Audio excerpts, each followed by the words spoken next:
नमस्कार, आप देख रहे हैं पब्लिक टाइम्स। मैं हेमा। चलिए जानते हैं देवरिया की खास खबर।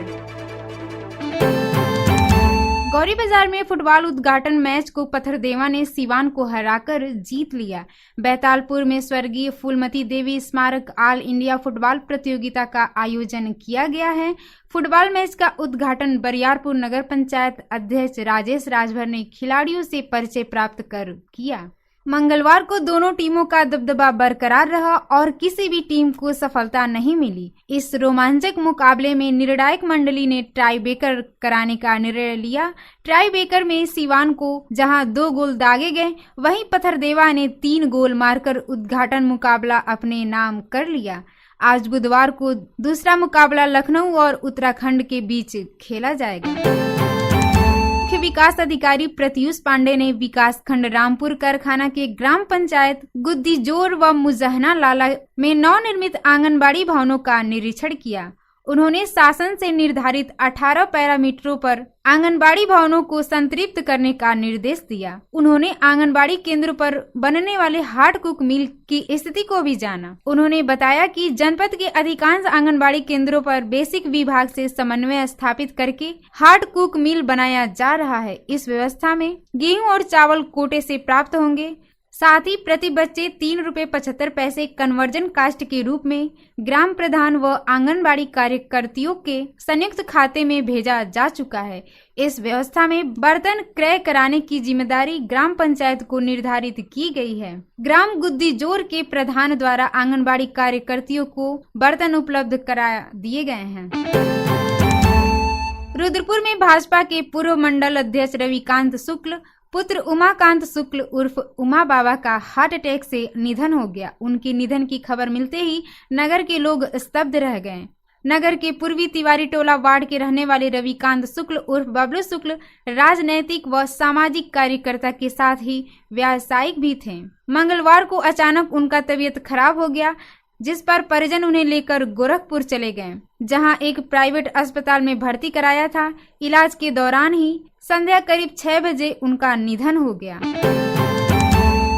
लार कस्बा में पुलिस चौकी के समीप संचालित एक इंटर कॉलेज में मंगलवार को छात्रों के 2 गुटों में मारपीट हो गई। मारपीट के दौरान स्कूल में अफरा तफरी मच गई। इस घटना में एक छात्र के सिर में गंभीर चोट आई है। उसका इलाज सीएससी लार पर कराया गया। घटना की सूचना पर पहुंची पुलिस को देख अराजक तुरंत फरार हो गए। लार थाना क्षेत्र के मेहरौना में 118 सीसी बंटी बबली देसी शराब के साथ पुलिस ने एक युवक को गिरफ्तार किया है। मंगलवार की देर शाम एक युवक एक बोरे में यूपी से बिहार शराब ले जाने की फिराक में था। तभी किसी ने इसकी सूचना मेहरौना चौकी इंचार्ज अमित कुमार सिंह को दे दिया। मौके पर पहुंचे चौकी इंचार्ज ने एक युवक को 118 सीसी बंटी बबली शराब के साथ गिरफ्तार कर उसे थाने लेकर चली गई। पुलिस ने कड़ाई से जब पकड़े गए युवक का नाम पूछा तो उसने अपना नाम कृष्णकांत सिंह पुत्र सुरेंद्र सिंह चुरिया गांव का निवासी बताया है। सलेमपुर कोतवाली क्षेत्र के एक युवती को 4 दिन पूर्व भगाए जाने के मामले में पुलिस ने 2 लोगों के विरुद्ध केस दर्ज किया है।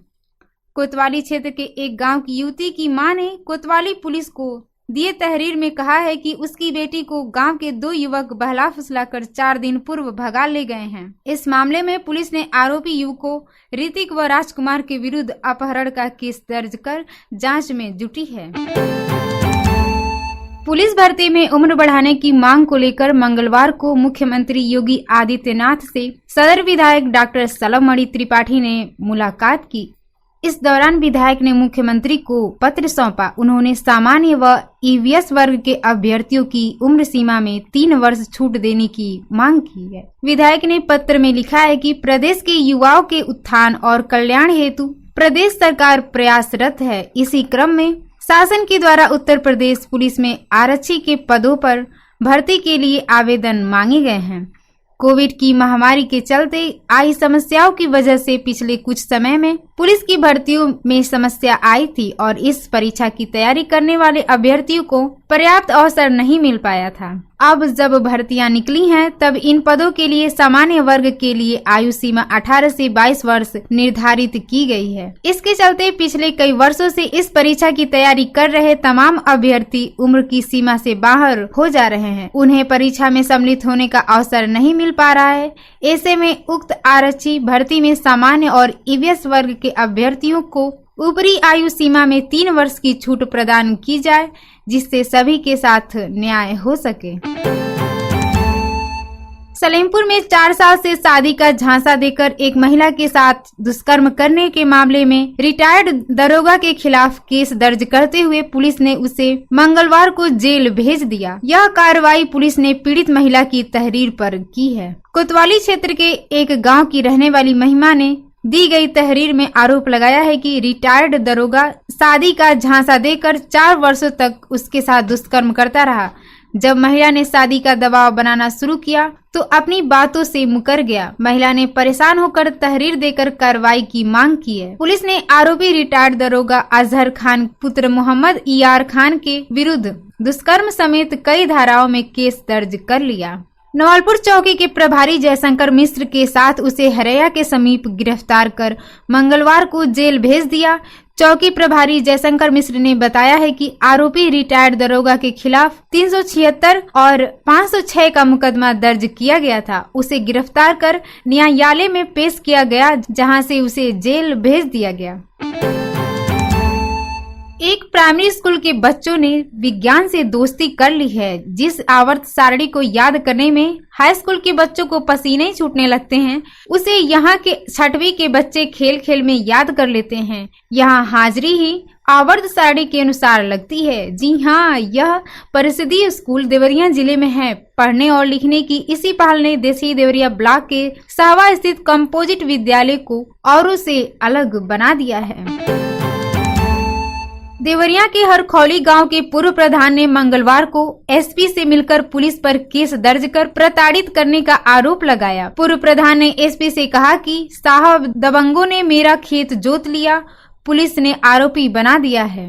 उन्होंने पत्रक देकर निष्पक्ष जांच कर कार्रवाई की मांग की है। एसपी ने जांच के आदेश दिए हैं। बता दें कि मड़ुआडीह थाना क्षेत्र के हरखौली गांव के पूर्व प्रधान धर्मेंद्र यादव का आरोप है कि गांव के कुछ लोगों ने उनके एक खेत के मेड़ को जबरन जोतकर अपने खेत में मिला लिया। 29 नवंबर को मेड़ तोड़ने की बात पूछने पर दबंग लामबंद होकर पिटाई करने लगे। अगल बगल के खेतों में काम कर रहे लोगों ने उसकी जान बचाई। पूर्व प्रधान ने इसकी सूचना डायल 112 को दी। मौके पर पहुंची पुलिस थाने बुलाई। आरोप है कि दिन भर थाने में बैठने के बाद शांति भंग में चालान कर दिया गया। उसके बाद 4 दिसंबर को विभिन्न धाराओं में केस दर्ज कर लिया। अब प्रताड़ित किया जा रहा है। मंगलवार को एसपी को पत्रक देकर निष्पक्ष जांच व कार्रवाई की मांग की है। मामूली सी बात से नाराज एक महिला ने मंगलवार को घर में फंदे से झूलकर खुदकुशी कर ली। सदर कोतवाली क्षेत्र के मलकौली गांव निवासी गौतम कुमार की शादी करीब 1.5 साल पहले चिरई गोड़ा गांव निवासी 27 वर्षीय सविता के साथ हुई थी। उनका एक 5 माह का बेटा है। गौतम मजदूरी कर परिवार का भरण पोषण करता था। गौतम ने बताया है कि सोमवार की शाम को वह काम करके घर पहुंचा तो पत्नी किसी बात से नाराज थी। समझाने के बाद भोजन बनाई, इसके बाद सोने चले गए। मंगलवार को सुबह भी उसने भोजन बनाया और मैं काम पर निकल गया। कुछ देर बाद फोन आया कि सविता कमरे में छत की कुंडी में दुपट्टे से फांसी लगा ली है। कोतवाल वेद प्रकाश शर्मा ने बताया है कि फंदे से झूलकर महिला ने खुदकुशी की है। कोई शिकायत नहीं मिली है। शिकायत मिलने पर कार्रवाई की जाएगी। जिले में मौसम का रुख मंगलवार को भी बदला रहा। दिन में गर्मी ने लोगों को परेशान किया।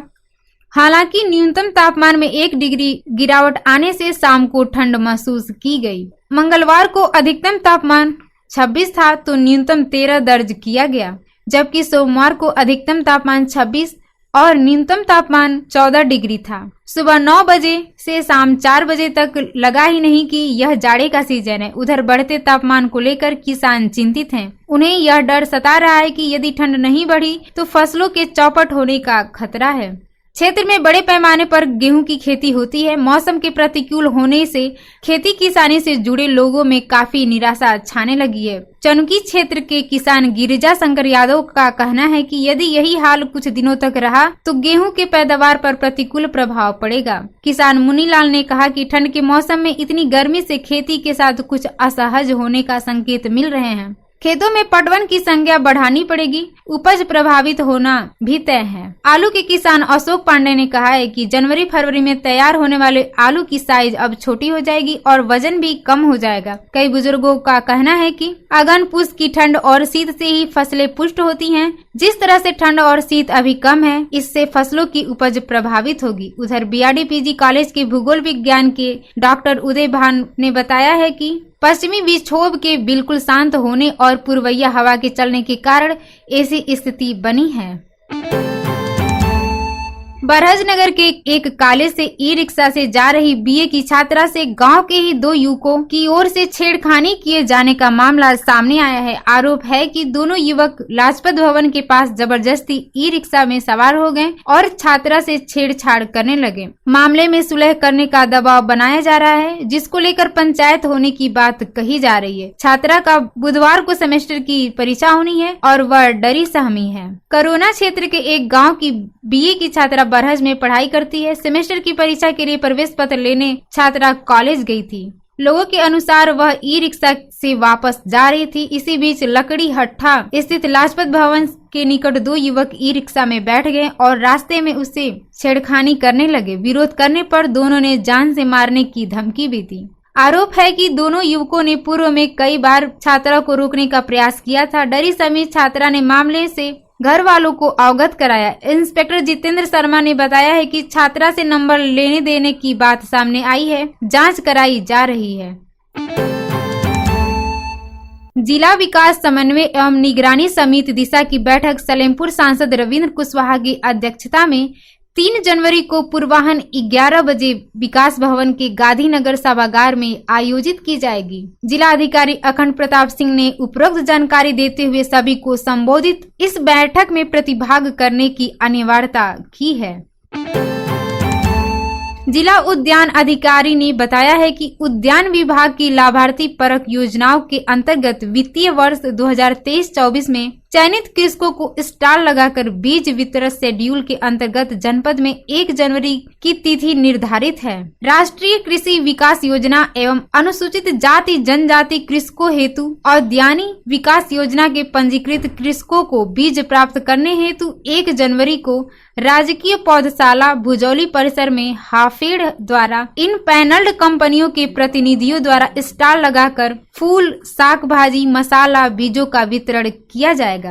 कृषक को खतौनी, आधार कार्ड, बैंक पासबुक की छाया प्रति के साथ पंजीकरण कराकर पंजीकरण की प्राप्ति रसीद व आधार कार्ड बीज प्राप्त करते समय साथ में लाना आवश्यक है। श्रम प्रवर्तन अधिकारी शशि सिंह ने समस्त निर्माण श्रमिक जिनका पंजीयन श्रम विभाग में हुआ है अथवा नहीं हुआ है को अवगत है कि इजराइल में हुए युद्ध से उत्पन्न स्थिति के दृष्टिगत इजराइल सरकार द्वारा भारत सरकार से निर्माण श्रमिकों की आवश्यकता बताई गई है। ऐसे निर्माण श्रमिक जिन्हें ceramic tiles, plastering, framework, shuttering, carpenter, iron welding, राजमिस्त्री का कार्य जानते हैं तथा जिन्हें 2 या 3 वर्ष कार्य का अनुभव है एवं जिनकी आयु 21 वर्ष से 45 वर्ष के मध्य हो, बेसिक अंग्रेजी की जानकारी, बोलना और समझना, निर्माण की ड्राइंग पढ़ने की जानकारी हो को इजराइल भेजना, जिन्हें लगभग 1,37,260 रुपए प्रति माह सैलरी दिया जाना है।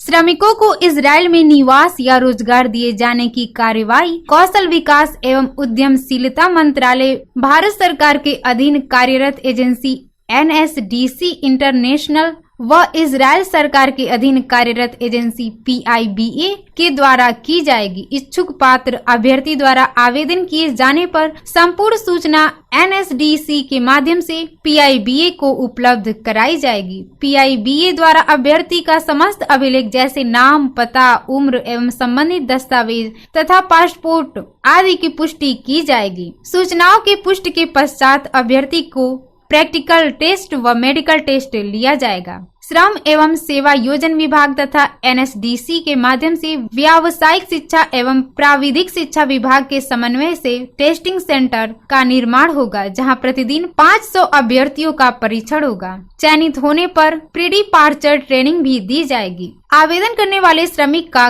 कॉन्ट्रैक्ट कम से कम 1 वर्ष तथा अधिकतम 5 वर्ष का होगा। भारत आने की सुविधा अवकाश लेकर स्वयं के व्यय पर होगी। सामाजिक सुरक्षा के अंतर्गत चिकित्सा बीमा तथा प्रवासी भारतीय बीमा योजना 2017 की सुविधाएं दी जाएंगी। श्रमिक यदि वे इजरायल जाकर जॉब करने की इच्छुक हों, अपना बायोडाटा व आधार कार्ड कार्यालय सहायक श्रम आयुक्त विकास भवन परिसर देवरिया में जमा करा सकते हैं। देवरिया की खास खबर में इतना ही। नमस्कार।